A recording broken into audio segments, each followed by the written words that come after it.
found an app that is not available on the Play Store, APK Files can help, but you need to install them safely.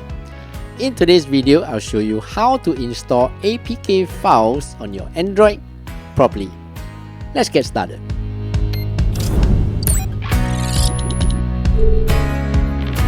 Hey, what's up everyone? I'm Steph, and in this channel, I teach you quick daily tech tips that make your life a little easier.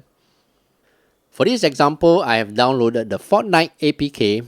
So if you have downloaded any other APK files, simply go to My Files to search for the file. If you have downloaded the file from somewhere, it should be in your downloads. Tap on the file, then tap on Install.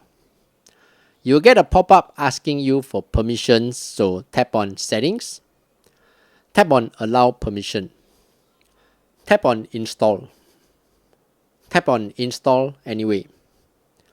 Once you're successfully installed, tap on Open. There you go. If this video helped you in any way, please give it a thumbs up and subscribe to help this channel grow. Your kind support really means a lot to me. And before you go, do check out these other two videos here to see if they help you in your daily life. Until the next video, I'm Steph. Take care and